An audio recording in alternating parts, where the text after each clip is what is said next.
Macabeos 2, capítulo 9.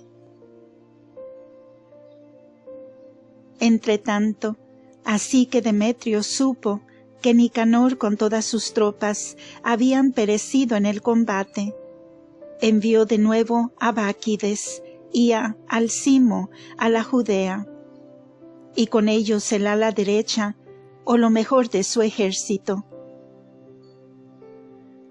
Dirigiéronse por el camino que va a Gálgala y acamparon en Masalot, que está en Arbelas, la cual tomaron y mataron allí mucha gente.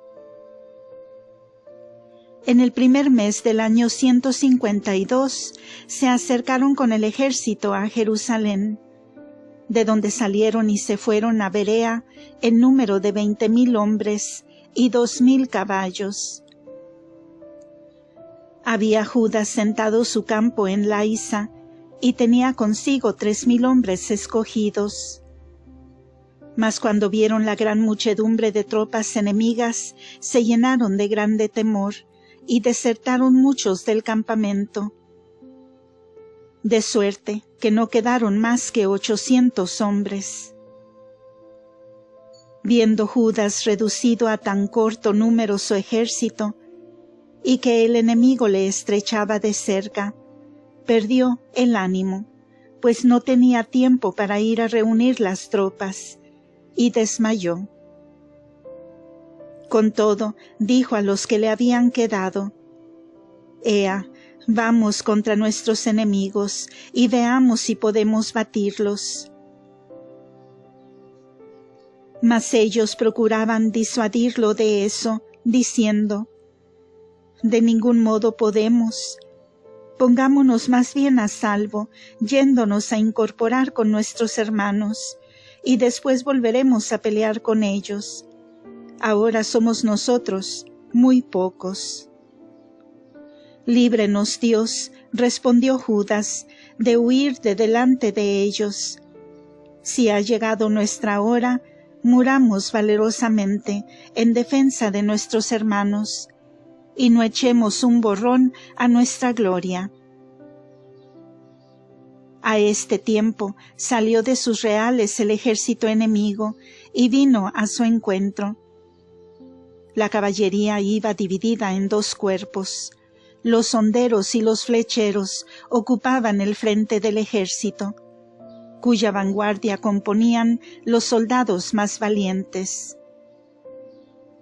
Báquides estaba en el ala derecha, y los batallones avanzaron en forma de media luna, tocando al mismo tiempo las trompetas. Los soldados de Judas alzaron también el grito, de suerte que la tierra se estremeció con el estruendo de los ejércitos, y duró el combate desde la mañana hasta la caída de la tarde. Habiendo conocido Judas que el ala derecha del ejército de Báquides era la más fuerte, tomó consigo los más valientes de su tropa, y derrotándolo, persiguió a los que la componían hasta el monte de Azoto. Mas los que estaban en el ala izquierda, al ver desbaratada la derecha, fueron por la espalda en seguimiento de Judas y de su gente. Y encendiéndose con más vigor la pelea, perdieron muchos la vida de una y otra parte. Pero, habiendo caído muerto Judas, huyó el resto de su gente. Recogieron después Jonatás y Simón el cuerpo de su hermano Judas, y lo enterraron en el sepulcro de sus padres, en la ciudad de Modín. Y todo el pueblo de Israel manifestó un gran sentimiento, y lo lloró por espacio de muchos días. «¿Cómo es?», decían, «que ha perecido el campeón que salvaba al pueblo de Israel». Las otras guerras, empero, de Judas, y las grandes hazañas que hizo, y la magnanimidad de su corazón, no se han descrito, por ser excesivamente grande su número. Y sucedió que muerto Judas, se manifestaron en Israel por todas partes los hombres perversos, y se dejaron ver todos los que obraban la maldad. Por este tiempo sobrevino una grandísima hambre, y todo el país con sus habitantes se sujetó a Báquides, el cual escogió hombres perversos y púsolos por comandantes del país. Y andaban estos buscando y en pesquisa de los amigos de Judas, y los llevaban a Báquides, quien se vengaba de ellos y les hacía 1000 oprobios. Fue pues grande la tribulación de Israel, y tal que no se había experimentado semejante desde el tiempo en que dejó de verse profeta en Israel. En esto se juntaron todos los amigos de Judas y dijeron a Jonatás: después que murió tu hermano Judas, no hay ninguno como él que salga contra nuestros enemigos, que son Báquides y los enemigos de nuestra nación. Por tanto, te elegimos hoy en su lugar, para que seas nuestro príncipe y el caudillo de nuestras guerras. Y aceptó entonces Jonatás el mando, y ocupó el lugar de su hermano Judas. Sabedor de esto, Báquides buscaba medios para quitarle la vida. Pero habiéndolo llegado a entender Jonatás y Simón su hermano, con todos los que le acompañaban, se huyeron al desierto de Tecua, e hicieron alto junto al lago de Asfar. Súpolo Báquides, y marchó él mismo con todo su ejército, en día de sábado, al otro lado del Jordán. Entonces Jonatás envió a su hermano, caudillo del pueblo, a rogar a los nabuteos, sus amigos, que les prestasen su tren de guerra, que era grande. Pero saliendo de Madaba, los hijos de Hamri cogieron a Juan y cuanto conducía, y se fueron con todo. De allí a poco dieron noticia a Jonatás y a su hermano Simón de que los hijos de Hamri celebraban unas grandes bodas, y que llevaban desde Madaba con mucha pompa la novia, la cual era hija de uno de los grandes príncipes de Canaán. Acordáronse entonces de la sangre derramada de Juan, su hermano, y fueron y se escondieron en las espesuras de un monte. En este estado, levantando sus ojos, vieron a cierta distancia una multitud de gentes y un magnífico aparato, pues había salido el novio con sus amigos y parientes a recibir a la novia, al son de tambores e instrumentos músicos, con mucha gente armada. Entonces, saliendo súbitamente de su emboscada, se echaron sobre ellos, y mataron e hirieron a muchos, huyendo los demás a los montes, con lo cual se apoderaron de todos sus despojos. De suerte que las bodas se convirtieron en duelo, y sus conciertos de música en lamentos. Y vengaron de este modo la sangre de su hermano, y volviéronse hacia la ribera del Jordán. Luego que lo supo Báquides, vino con un poderoso ejército en un día de sábado a la orilla del Jordán. Entonces Jonatás dijo a los suyos: Ea, vamos a pelear contra nuestros enemigos, pues no nos hallamos nosotros en la situación de ayer y demás días anteriores. Vosotros veis que tenemos de frente a los enemigos, a la espalda hacia derecha e izquierda las aguas del Jordán, con sus riberas y pantanos y bosques, sin que nos quede medio para escapar. Ahora pues clamad al cielo para que seáis librados de vuestros enemigos, y trabóse luego el combate, en el cual levantó Jonatás su brazo para matar a Báquides. Pero evitó el golpe, retirando su cuerpo hacia atrás. En fin, Jonatás y los suyos se arrojaron al Jordán y lo pasaron a nado a la vista de sus enemigos. Y habiendo perecido en aquel día 1000 hombres del ejército de Báquides, se volvió con sus tropas a Jerusalén. Y enseguida reedificaron las plazas fuertes de Judea y fortificaron con altos muros, con puertas y barras de hierro, las ciudades de Jericó, de Amaún, de Betorón, de Betel, de Tamata, de Fara y de Topo. En ellas puso Báquides guarniciones para que hicieran correrías contra Israel. Fortificó también la ciudad de Betsura y la de Gázara, y el alcázar de Jerusalén, poniendo en todas partes guarnición y víveres. Tomó después en rehenes los hijos de las primeras familias del país, y los tuvo custodiados en el alcázar de Jerusalén. En el segundo mes del año 153, mandó Álcimo derribar las murallas de la parte interior del templo, y que se destruyesen las obras de los profetas Ageo y Zacarías. Comenzó con efecto la demolición, pero hiriólo el Señor entonces, y no pudo acabar lo que había comenzado. Perdió el habla, quedó baldado de pelesía, sin poder pronunciar una palabra más, ni dar disposición alguna en los asuntos de su casa. Y murió Álcimo de allí a poco, atormentado de grandes dolores.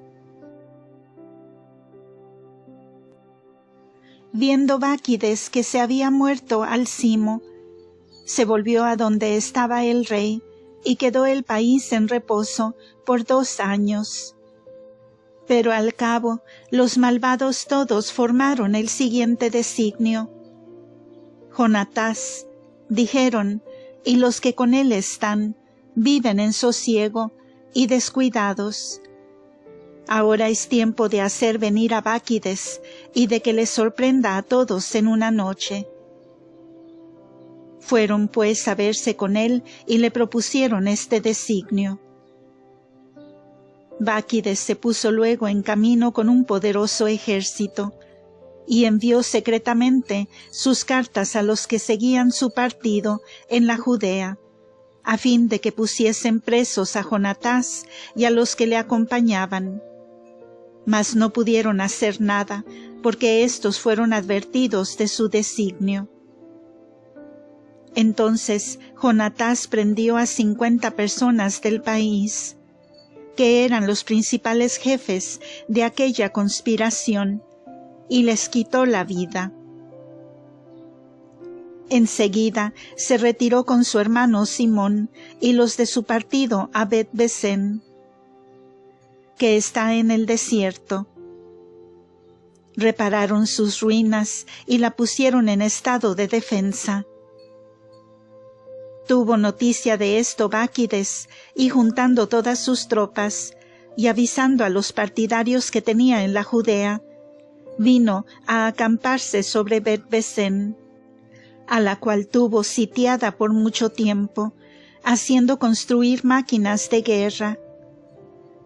Pero Jonatás, dejando en la ciudad a su hermano Simón, fue a recorrer el país, y volviendo con un buen cuerpo de tropa, derrotó a Odarén y a sus hermanos, y a los hijos de Faserón en sus propias tierras, y comenzó a hacer destrozo en los enemigos, y a dar grandes muestras de su valor. Simón, empero, y sus tropas salieron de la ciudad y quemaron las máquinas de guerra. Atacaron a Báquides y lo derrotaron, causándole grandísimo pesar por ver frustrados sus designios y tentativas. Y así, lleno de cólera contra aquellos hombres perversos que le habían aconsejado venir a su país, hizo matar a muchos de ellos y resolvió volverse a su tierra con el resto de sus tropas. Sabedor de esto, Jonatás le envió embajadores para ajustar la paz con él y canjear los prisioneros. Recibió los Báquides gustosamente, y consintiendo en lo que proponía Jonatás, juró que en todos los días de su vida no volvería a hacerle mal ninguno. Entrególe asimismo los prisioneros que había hecho antes en el país de Judá, después de lo cual partió para su tierra y no quiso volver más a la Judea. Con esto cesó la guerra en Israel, y Jonatás fijó su residencia en Macmas, donde comenzó a gobernar la nación y exterminó de Israel a los impíos.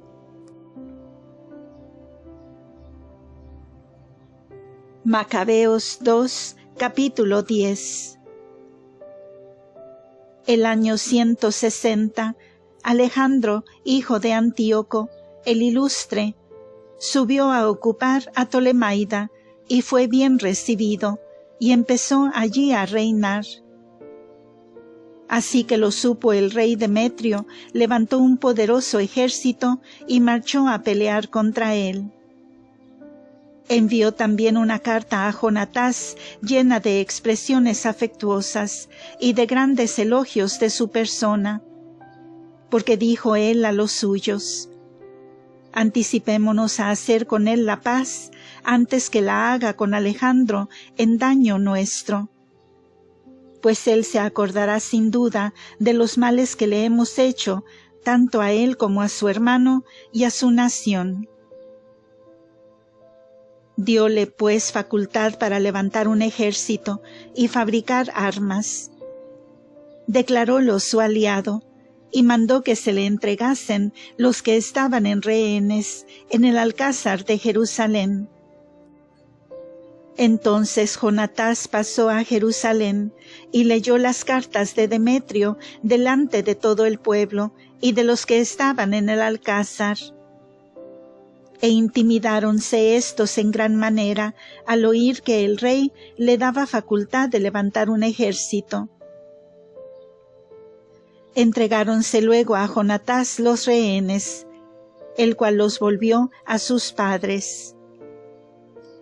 Fijó Jonatás su residencia en Jerusalén y comenzó a reedificar y restaurar la ciudad.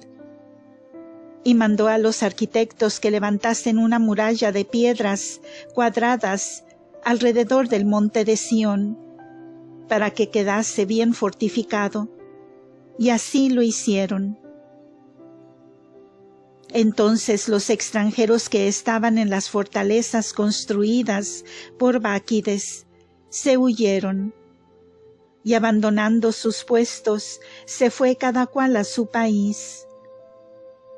Solo en Betsura quedaron algunos de aquellos que habían abandonado la ley y los preceptos de Dios, porque esta fortaleza era su refugio. Entretanto, llegaron a oídos de Alejandro las promesas que Demetrio había hecho a Jonatás, y le contaron las batallas y acciones gloriosas de Jonatás y de sus hermanos, y los trabajos que habían padecido. Y dijo: ¿podrá haber acaso otro varón como éste? Pensemos, pues, en hacerle nuestro amigo y aliado. Con esta mira le escribió, enviándole una carta concebida en los términos siguientes: el rey Alejandro a su hermano Jonatás, salud. Hemos sabido que eres un hombre de valor y digno de ser nuestro amigo. Por lo tanto te constituimos hoy sumo sacerdote de tu nación, y queremos además que tengas el título de amigo del rey, y que tus intereses estén unidos a los nuestros, y que conserves amistad con nosotros. Y envióle la vestidura de púrpura y la corona de oro. En efecto, en el 7º mes del año 160, Jonatás se vistió la estola santa en el día solemne de los tabernáculos, y levantó un ejército e hizo fabricar una gran multitud de armas. Así que supo Demetrio estas cosas, se contristó de sobremanera y dijo: ¿Cómo hemos dado lugar a que Alejandro se nos haya adelantado a conciliarse la amistad de los judíos para fortalecer su partido? Voy yo también a escribirles cortésmente, ofreciéndoles dignidades y dádivas, para empeñarlos a unirse conmigo en mi auxilio. Y les escribió en estos términos: El rey Demetrio a la nación de los judíos, salud. Hemos sabido con mucho placer que habéis mantenido la alianza que teníais hecha con nosotros y que sois constantes en nuestra amistad, sin haberos coligado con nuestros enemigos. Perseverad pues como hasta aquí, guardándonos la misma fidelidad, y os recompensaremos ampliamente lo que habéis hecho por nosotros. Os perdonaremos además muchos impuestos, y os haremos muchas gracias. Y desde ahora, a vosotros y a todos los judíos, os eximo de tributos, y os condono los impuestos sobre la sal, las coronas, la 3ª parte de la simiente, y la mitad de los frutos de los árboles, que me corresponde, os la cedo a vosotros desde hoy en adelante, por lo cual no se exigirá más de la tierra de Judá, ni tampoco de las 3 ciudades de Samaria y de Galilea, que se le han agregado, y así será desde hoy para siempre. Quiero también que Jerusalén sea santa o privilegiada, y que quede libre con todo su territorio, y que los diezmos y tributos sean para ella. Os entrego también el alcázar de Jerusalén, y se lo doy al sumo sacerdote, para que ponga en él la gente que él mismo escogiere para su defensa.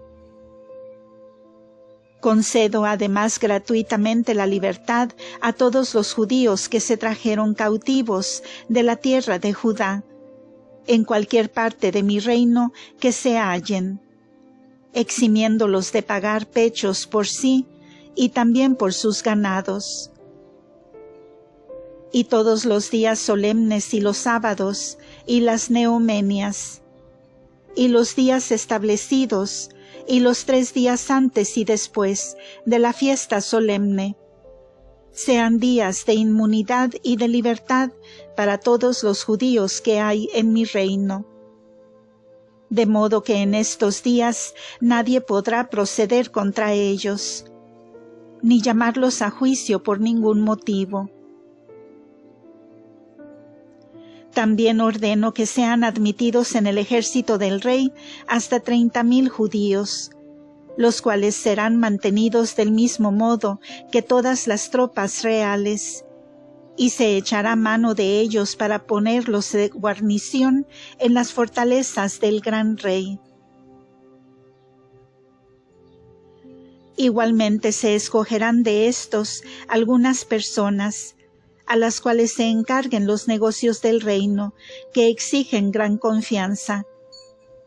Sus jefes serán elegidos de entre ellos mismos, y vivirán conforme a sus leyes, según el rey ha ordenado para el país de Judá. Repútense a sí mismo en un todo, como la misma Judea, las 3 ciudades de la provincia de Samaria, incorporadas a la Judea, de suerte que no dependan más que de un jefe, ni reconozcan otra potestad que la del sumo sacerdote. Hago donación de Tolemaida con su territorio al templo de Jerusalén para los gastos necesarios del santuario. Y le consigno todos los años 15,000 siclos de plata con de los derechos reales que me pertenecen. Y todo aquello que ha quedado atrasado y han dejado de pagar mis administradores en los años precedentes, se entregará desde ahora para la reparación del templo del Señor.